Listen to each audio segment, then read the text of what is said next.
Hello, today I'll be talking about the Holy See collaborating with the UN to solve international conflicts. First of all, many of you probably don't know what the Holy See is, so I'll give you a bit of context. By definition, it is the official governing body of the Roman Catholic Church, and it is located in the Vatican City in Rome, in Italy. The Holy See consists of the Pope, the Cardinal Secretary, and the Roman Curia of the Vatican, which is basically like a Congress of bishops. The Holy See holds diplomatic relations with about 180 countries, so they communicate, contact, and work with each other. And because of this, they are classified as permanent observers of the UN. They can go to meetings, participate in debates, locate data. They cannot vote or incorporate their candidates into the General Assembly. And this is according to Brett Schaefer, who is an international researcher of global affairs. Secondly, I would also like to give you some context about the UN.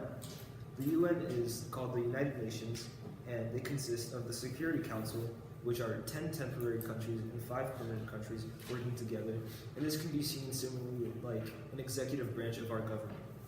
Also, there's the General Assembly, which is the rest of the 180-some countries, and they vote just like Congress, similar to our legislative branch. The United Nations has put together 3 main goals that they want to achieve. They want to maintain international peace and security, they want to develop relations between countries, and they want to establish international law and justice. Now this brings me to the first part of my problem. Although the UN implements these 3 main goals, they are still not being completely fulfilled.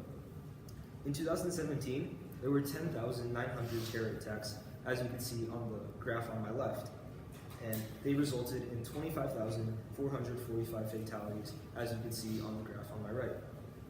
Between 1980 and 2012, there were an average of about 3,000 terrorist attacks per year, but between 2012 and 2017, that number sharply rose to about 13,000 per year, which is not a good thing. And now we have a secondary facet of this problem. There's an international lack of law and justice. Even with the goals in place by the UN, there's still tons of violence between and in nations. According to the Global Terrorism Database and the Global Peace Index, between 2017 and 2018, 92 countries turned more hostile versus 71 countries turned less hostile. And as you can see, many countries are shown in red here, which shows that their quality of peace is very low. Overall, between 2017 and 2018, there was a 27% deterioration in overall peace in the world. Now this brings me to the connection to the stimulus material. As you can see by this quote, Margaret Thatcher was addressing the General Assembly of the United Nations. This quote really stands out because she's saying that the UN is basically left short-handed when they want to solve international problems, and she specifically refers to a vast international cooperative effort, and this is where the Holy See can be implemented to solve the three main goals of the UN. Now this brings me to my argument. The Holy See needs to join the Security Council of the UN to bolster and improve the probability of achieving international peace, security, justice, and diplomacy between nations. First of all, I'd like to refer to the historical efficacy of when popes were active or were inactive in addressing their voices in politics. We could first look at Pope Pius XII, who worked during World War II. And according to the Jewish Virtual Library, Reverend Graham, who specializes in papal diplomacy during the wars, Pope Pius XII was condemned for not doing enough. He was too quiet, even though he did work with political leaders like Roosevelt.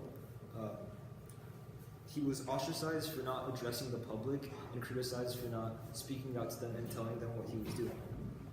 However, on the other side, we could see Pope John Paul II, who worked with Margaret Thatcher and Ronald Reagan during the Cold War to help solve the Cold War crisis. He really did speak to the public, and he was greatly loved for that. According to Craig Shirley from U.S. News and World Report, John Paul II set the standard for papal collaboration with international conflicts. Secondly, we can see how the Holy See is advocating for peace in the world.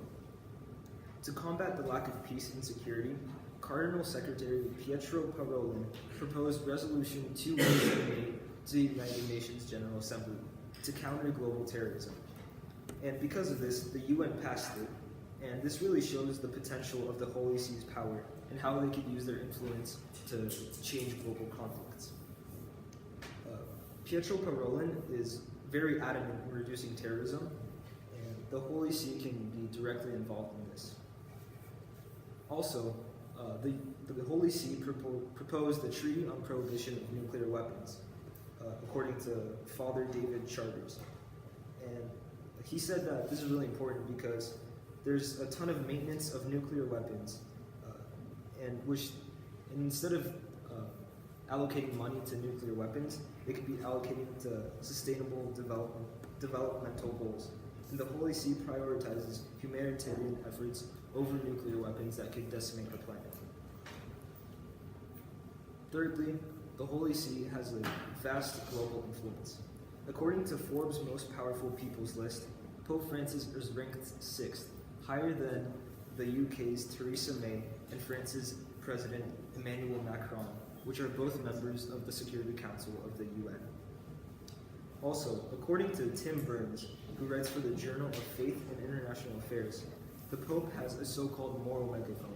He reaches out to billions of Catholics every year through his encyclicals, speeches, and actions, and even more millions of people that aren't Catholic. Now this brings me to my conclusion. The Holy See belongs in the UN Security Council, not just as permanent observers that have minimal power. The first pro to this is that it will slowly create a perhaps more efficient and effective UN that reaches their 3 main goals that I referred to earlier. However, there's also a con. This won't be an instant impact, it won't just happen overnight. And not everything that the Holy See proposes, the General Assembly still has to vote on it, and not everything will be passed. And that's also limited by that fact.